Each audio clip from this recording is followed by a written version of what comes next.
Что за бладяу происходит в этой жизни? Почему нельзя нормально там верхние сороки назвать, там нижние петушки, там не знаю.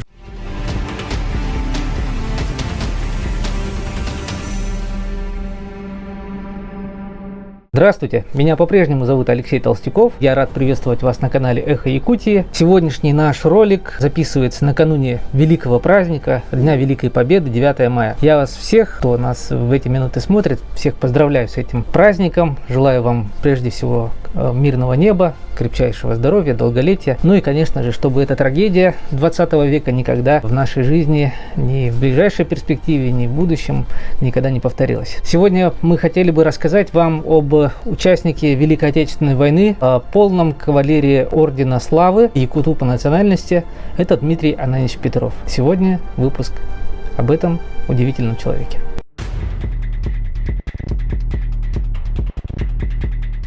Вообще, надо сказать, что так принято считать, историки так пишут о том, что полных кавалеров Ордена Славы у нас здесь якутян 5. Но якут он один. Дмитрий Ананьевич Петров, речь о котором мы сегодня ведем, но их по сути 5. Просто они другой национальности. 3 русские, 1 белорус и 1 якут. О них мы тоже, конечно же, обязательно сегодня расскажем, но сегодняшний вот наш выпуск, он будет посвящен о нашем земляке, о нашем соплеменнике Дмитрии Ананьевиче Петрове.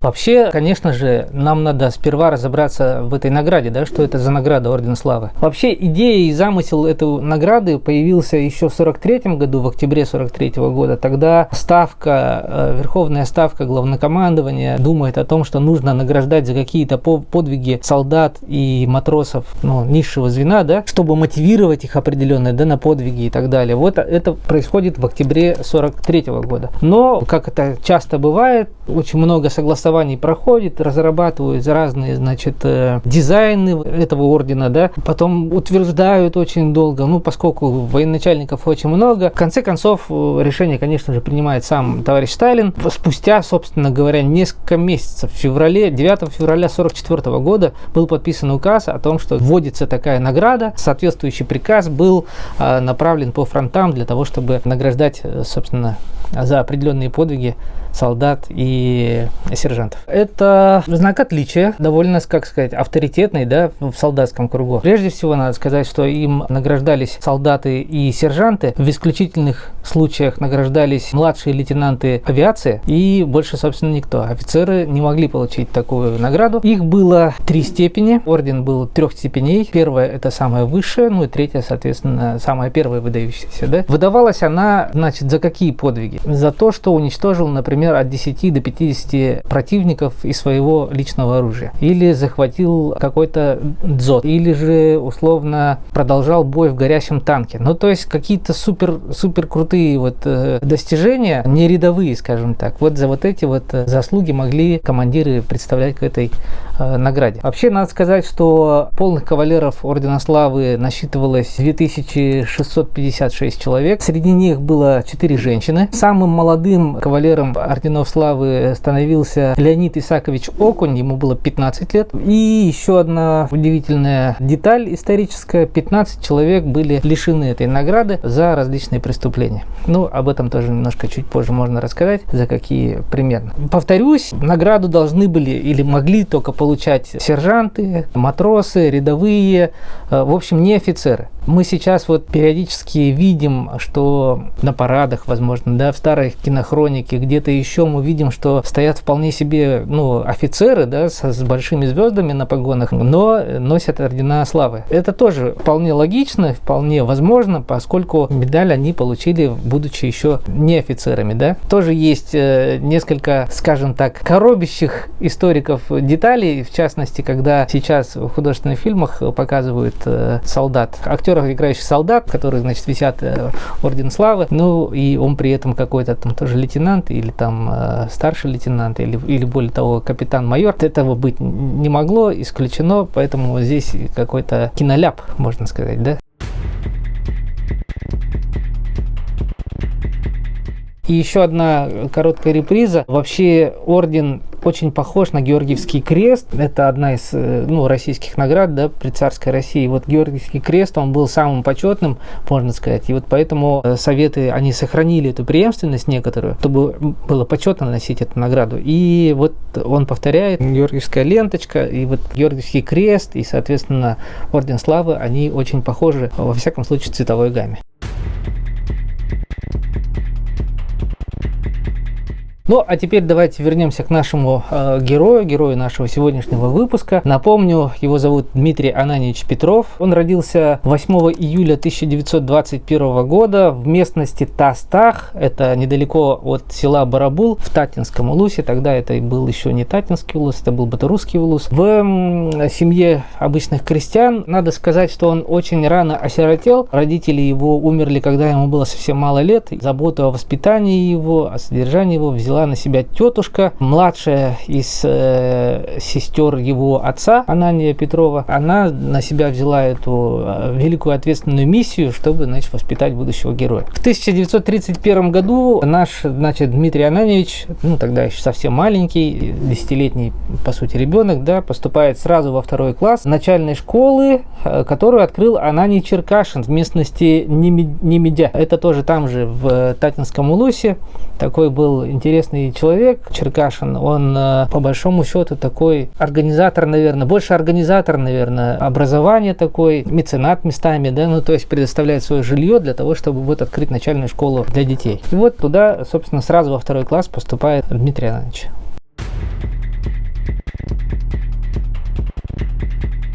После окончания 4 класса в 1936-1937 году маленький Дима отправляется в село Этекёль, сейчас это райцентр Татинского улуса, продолжает учиться уже там. Школа тогда располагалась в старой церкви, это было такое повсеместное явление. Я сам земляк Дмитрия Ананьевича, да, и я помню, что в нашем родовом селе, в Черкёхе, тоже школа располагалась в здании не совсем подходящем для этого, да, но тем не менее. В шестом классе Дмитрий Ананьевич переходит в другую школу, он переезжает в другое село называется Волба. Для якутян это довольно знакомое село, там живет великий скульптор, который делает каждую зиму, делал каждую зиму скульптуры из коровьего навоза, и, собственно, он цикл всех знаков зодиака, или как восточного календаря, он строил скульптуру из говна. Ладно, вернемся, он, поступает в эту Волбинскую школу. Вообще, надо сказать, что школа была лучшей в районе. По сути, это гимназия, по большому счету. Там есть великолепная библиотека, есть даже какой-то кинозал импровизированный. И маленький Дмитрий, он для себя, когда перешел в эту Волбинскую школу, он для себя открывает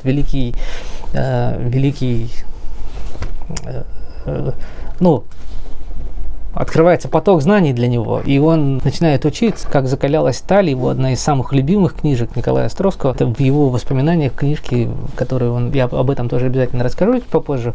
Он журналист и писатель и так далее, и так далее. Он, скорее всего, азы были заложены именно в этой школе. Он прекрасно учится. Не сказать, что прям отличник, но и не троечник, он хорошист, он участвует во всех школьных активностях, он сдает нормы ГТО, он участвует во всех спортивных мероприятиях, состязаниях, да, ходит, на лыжах активно и так далее. Такой хороший, крепкий, нормальный парень растет. Продолжая, кстати сказать, издательскую деятельность, он участвует в создании школьной газеты, она называется «Прожектор». Говорят, что в одном из музеев сохранились эти выпуски, где есть, собственно говоря, в том числе опубликованные стихи Дмитрия Ананьевича. Он, можно сказать, поэт в какой-то мере.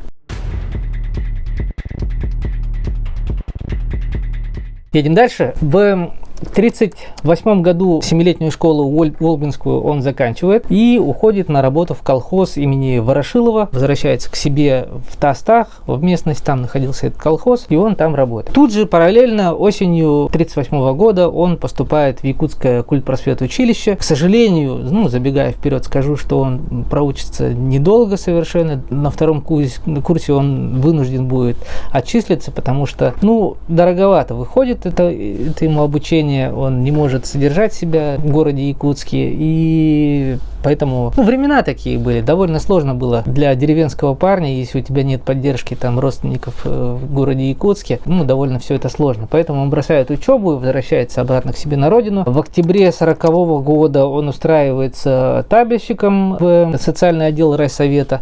Он все-таки образованный человек, у него школа, чуть-чуть училище есть, он умеет считать. Вот по апрель 41 года он работает там, в райсовете. Значит, с апреля 41 года по март 42 года он работает в бухгалтерии промартели боевой. Это, такая вот артель, это по сути предприятие, да? Промышленное предприятие, они там занимаются. Чем они могли заниматься, я понять не имею.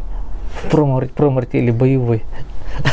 Ладно, об этом история умалчивает. Повод для того, чтобы нам более детально разобраться, обязательно подписывайтесь на наш телеграм-канал. Мы все, что найдем более подробно о его трудовой деятельности в промартеле боевой, мы туда дополнительные материалы скинем. Вы, пожалуйста, главное, подпишитесь. Ссылочка есть в описании под видео. Так вот, наступает март 42 года. Наш Дмитрий Ананьевич получает повестку, война уже началась, и он получает повестку в рабоче-крестьянскую Красную Армию.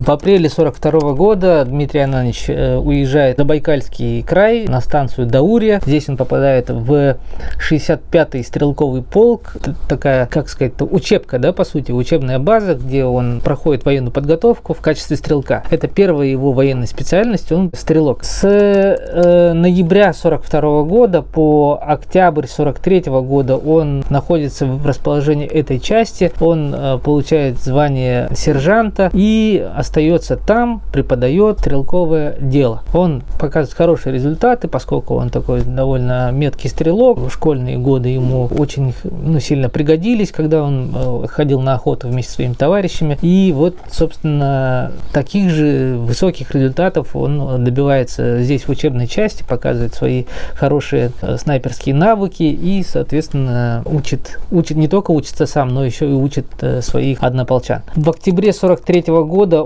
поскольку, повторюсь, он показывает хорошие результаты, его командование отправляет в Ивановскую область, в Московский военный округ. Он уезжает в Гороховецкий район, там находится 10-я снайперская бригада. Он приезжает туда и снова преподает снайперское дело, он рассказывает и готовит снайперов. Он сам является курсантом-снайпером сперва. Когда он отправляется в Гороховецкий район, он становится курсантом-снайпером 10-й учебной снайперской бригады.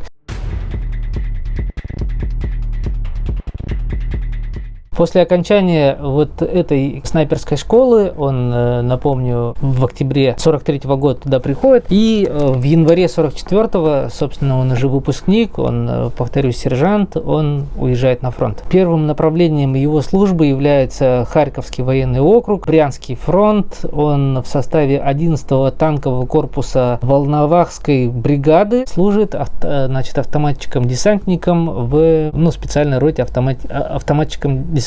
Он танкист, по сути, танкистом становится. Не знаю, как так получилось. Вроде готовили его к снайперскому делу, но почему-то так и распорядилась судьба. Он поступает в танковый корпус и пройдет всю войну в составе 11-го танкового корпуса.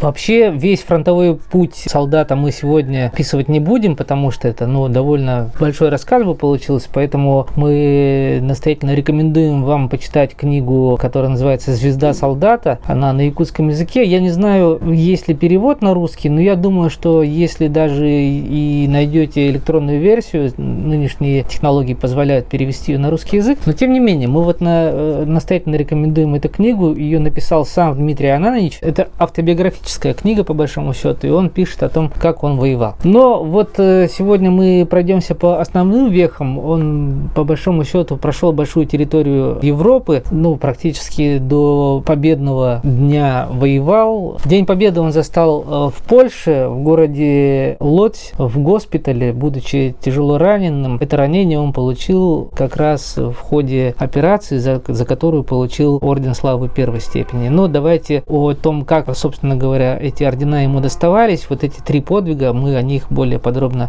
сейчас поговорим.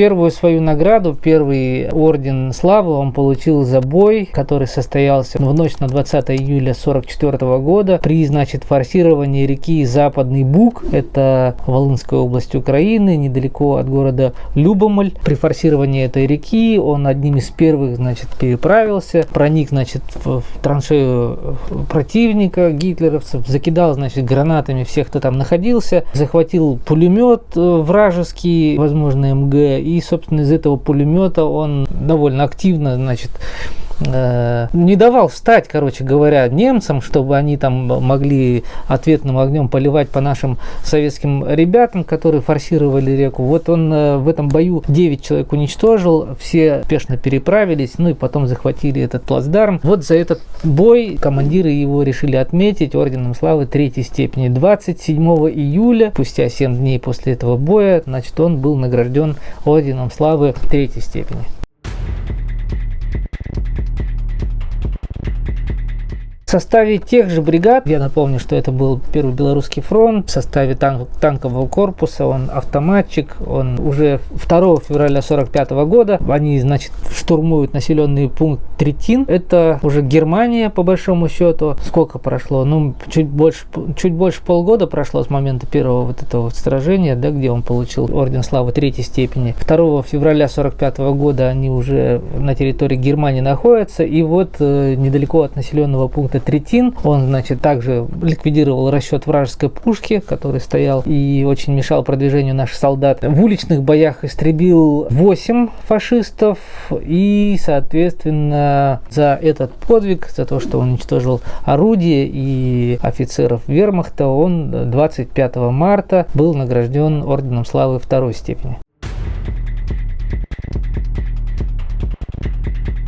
20 апреля 1945 года, ну, за несколько дней до победы, по большому счету, да, Дмитрий Анатольевич Петров, также в составе той же бригады, я напомню, что он воюет, ну, в составе одного воинского подразделения, сначала вот, собственно, своей отправки на фронт. Населенный пункт назывался Хоенштейн, восточная часть Берлина, это, по сути, уже пригород Берлина, да. Командование ставит ему задачу захватить дзот вражеский, в котором установлен пулемет, и он точно так же, как и в первый раз, забросал гранатами этот дзот, получил при этом довольно серьезные ранения, но несмотря на то, что был ранен, он все-таки свою задачу выполнил, всех, значит, пулеметчиков, которые в этом дзоте находились, он уничтожил. И 31 мая 1945 года, уже, собственно говоря, когда Берлин был взят, был награжден орденом славы 1-й степени.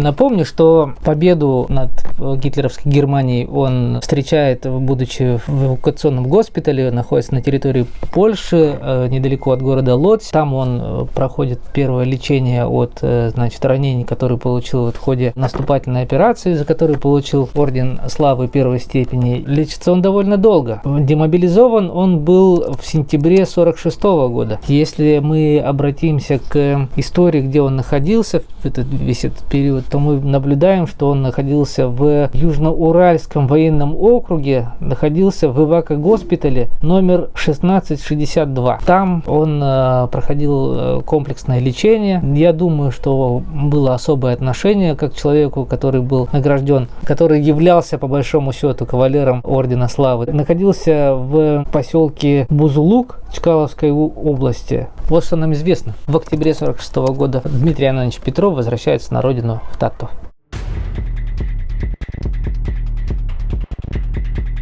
В 1947 году Дмитрий Анатольевич Петров женится. Он встречает девушку, ее зовут Александра Гавриловна Осипова. В результате этого брака рождается 6 детей, 3 девочки, 3 мальчика. Прекрасная семья. Все это время Дмитрий Анатольевич трудится. Он в разные абсолютно годы занимает разные ответственные должности. Работает в музее, в районном музее директором. Работает корреспондентом в газете. Он инструктор военкомата. Он был заведующим райторга, председателем комиссии райплана. Был заместителем председателя совхоза «Коммунизм». Это все вот в эти короткие промежутки. По большому счету он работал в год, через год устраивался на новую работу, потом там поработал, еще через год новая работа. Предпоследний год его жизни он написал вот свою книгу, о которой я говорил ранее, и через буквально год после того, как он ее написал, в 1971 году, он, к сожалению, 8 ноября 1971 года он умирает, будучи в Якутске. Его здесь лечили, но, к сожалению, не смогли спасти, потому что те ранения, которые он получил, будучи на войне, они все-таки не остались вот незамеченными для организма, они были такие фатальные, можно сказать. И вот в возрасте 50 лет он, к сожалению, умер. Похоронен он в селе Тыкёль на площади Победы. Прямо на площади установлен над его могилой обелиск, памятник. Его именем названа школа в Тыкёле. Его имя носит переулок в городе Якутске. Переулок Петрова Дмитрия Ананьевича. Вот такая была яркая, не очень продолжительная, но героическая судьба нашего земляка, якутянина Дмитрия Ананьевича Петрова. В заключение выпуска хотел бы рассказать еще о 4 обладателях Ордена Славы всех 3 степеней. Это люди, которые призывались из Якутии по разным причинам, по разным свершениям судеб. Они здесь оказались, и все они воевали на фронтах Второй мировой, призывались при этом из города Якутска. Давайте о них чуть-чуть, буквально несколько слов расскажем.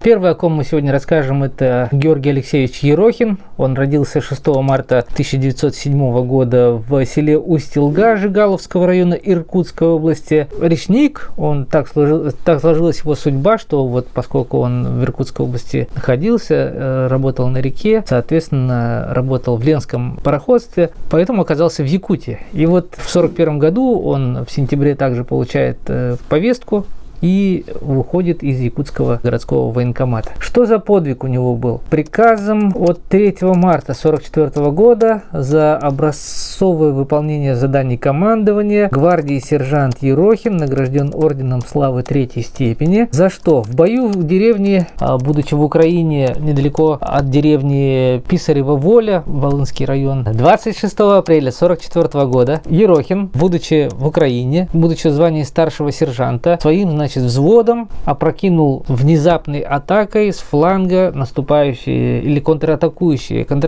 наверное, все-таки правильно, войска противника. Вот за этот подвиг он был награжден орденом славы 3 степени. Спустя год, 25 июля 1944 года, находясь северо-восточнее польского города Красник, старшина Ерохин, командуя бойцами взвода, атаковал из засады отходящего противника, уничтожил свыше взвода вражеской пехоты. За этот вот бой он получил орден славы 2 степени. И, наконец, в марте 1945 года за образцовое выполнение всех заданий командования его вновь представляют к награде, к ордену славы, и он ее тогда получает, орден славы 1 степени, и таким образом он становится полным кавалером ордена славы. 24 июня 1945 года, историки помнят, исторический парад Победы состоялся в Москве, и вот Ерохин был одним из его участников. Он тогда маршировал по брусчатке Красной площади. Очень крутой, на самом деле, боец. Но, к сожалению, он после войны в Якутию не вернулся, но он остался верен своему речному делу. Он очень любил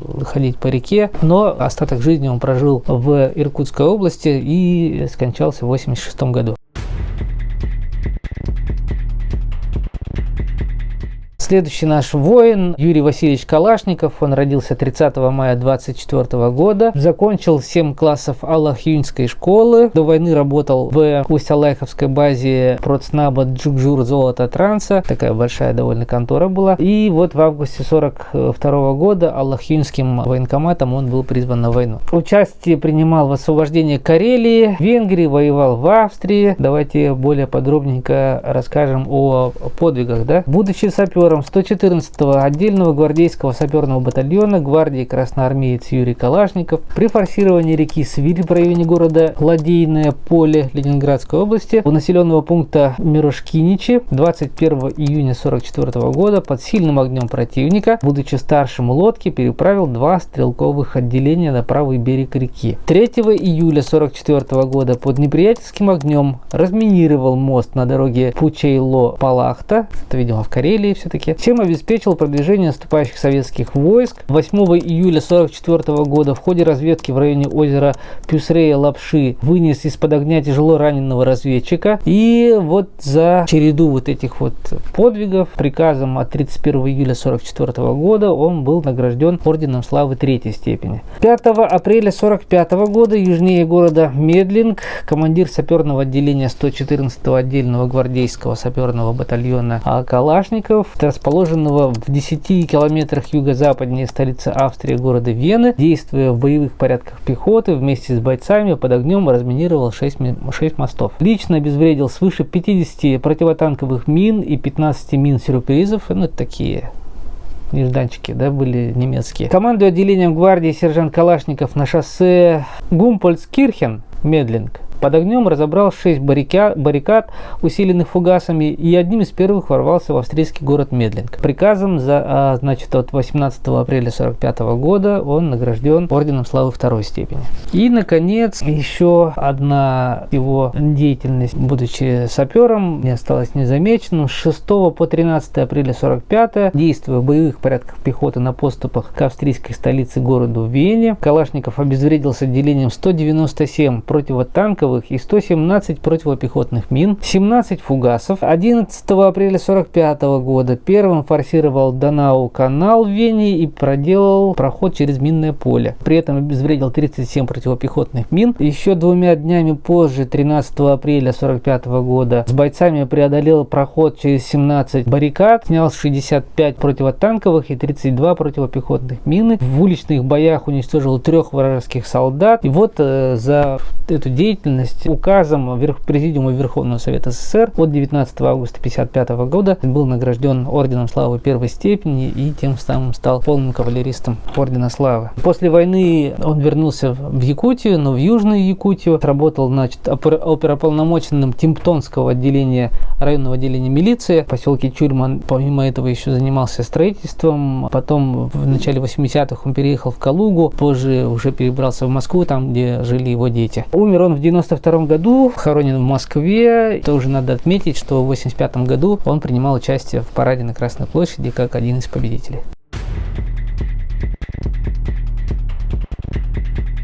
Следующий наш герой Павел Степанович Лухнев. Он родился 18 января 1921 года в Усть-Ордынском Бурятском округе Иркутской области в семье рабочего. До войны он работал плотником в Якутском гормолзаводе. В августе 1941 года он от Якутского горвоенкомата был призван в армию. Участвовал в Орловско-Курской битве, в освобождении Украины, Польши, в штурме Берлина, за что он получил орден славы 3-й степени. Командир отделения разведки 118-го гвардейского артиллерийского полка гвардии сержант Павел Лухнев 7 августа 1944 года обнаружил 2 артиллерийские батареи противника. Одна батарея из 4 пушек по его целеуказанию была поражена. В бою за одну из польских деревень 10 августа 1944 года артиллерийский разведчик Лухнев уничтожил свыше 10 гитлеровцев, заменив заряжающего орудие бойца. Приказом от 25 октября 1944 года он был награжден орденом славы 3-й степени. 14 января 1945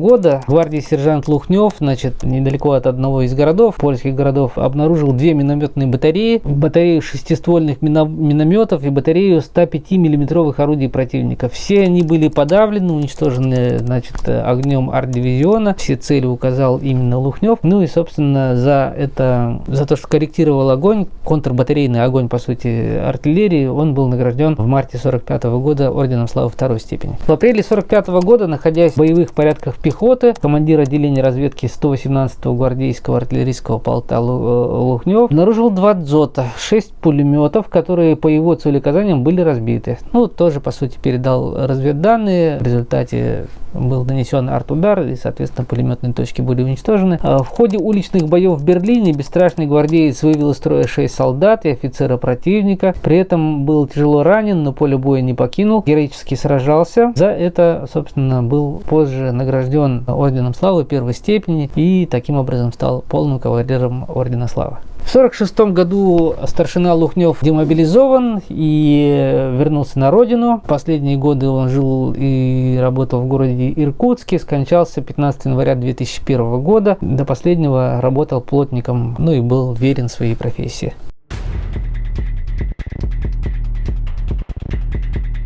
И еще один полный кавалер ордена славы, призванный из Якутии, Акалович Иван Ильич. Это белорус по национальности. Родился он 15 июня 22 года в деревне Малый Жаберич Борисовского уезда Белорусской ССР. Работал он до войны, значит, в Охотском перевозе на прииске Иныкчан. Позже в геологоразведке на Аллахюинском приисковом управлении. Вот оттуда, собственно говоря, в марте 1943 года и был призван на войну. Участвовал в сражении на Орловско-Курской дуге, в освобождении Белоруссии и Латвии, в боях в Восточной Пруссии. Служил разведчиком 36-го отдельного танкового полка. В период с 24 по 26 июня 1944 года ликвидировал 3 и пленил 2 вражеских солдат. Вынес раненого офицера из горящего танка. За мужество и отвагу, помимо прочих наград, вот тогда ему вручили орден славы 3-й степени. Следующий подвиг был совершен 13 января 1945 года. Он одним из первых ворвался, значит, в вражеские траншеи. Критический момент боя у населенного пункта Альт-Будпёнин. Гвардии младший сержант Акалович возглавил стрелковое подразделение, заменив раненого командира, поднял бойцов в атаку. Ну и, собственно, эта атака была успешная. Вот за этот бой, за мужество и отвагу, проявленную в бою, ему вручили орден славы 2-й степени. При ликвидации окруженной группировки противника у населенного пункта Ланг, расположенного в 13 километрах северо-восточнее Хайлигенбайля, Бладиау. Я отказываюсь называть названия населенных пунктов, где очень много Хайлигенбайля и Бладиау. Что за Бладиау происходит в этой жизни? Короче, не будем называть эти. При ликвидации окруженной группировки противника 13 по 18 марта 1945 года Иван Акалович сразил нескольких гитлеровцев, спас раненого офицера. Несмотря на то, что также был ранен в ходе этого боя, он своих товарищей не бросил, воевал самоотверженно до конца. И вот за самоотверженную свою битву, да, с немецкими захватчиками, тогда же был удостоен награды орденом славы 1-й степени и таким образом став полным кавалером ордена славы. 26 ноября 1946 года дембельнулся из армии, жил в городе Тулун Иркутской области, до выхода на пенсию работал столяром, ну и умер 13 октября 1989 года, похоронен там же в Тулуне.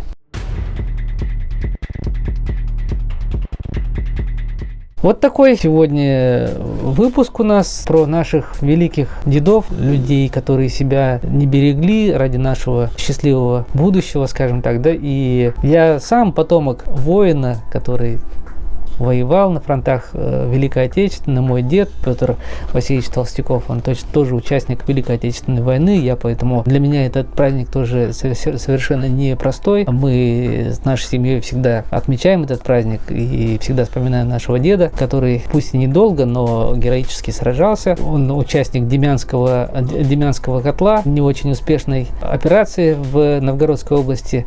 Это недалеко от озера Ильмень. Вот ильменские события, в результате которых погибло там порядка 400 якутян сразу одномоментно. Он был за год до этих событий. Так сложилась тоже его судьба. Он там повоевал, вернулся, был комиссован по ранению. Ранение было довольно серьезное, но и прожил довольно длинную жизнь, в результате которой появился в том числе и ваш покорный слуга, его внук Алексей Толстяков. Еще раз, дорогие друзья, поздравляю вас с Днем Победы. Всем хорошего настроения. Увидимся в следующих выпусках. Не забывайте подписываться на наш канал, ставить лайки, проходите в наши соцсети. Ссылочки, напомню, под описанием к видео. Всего хорошего. Пока.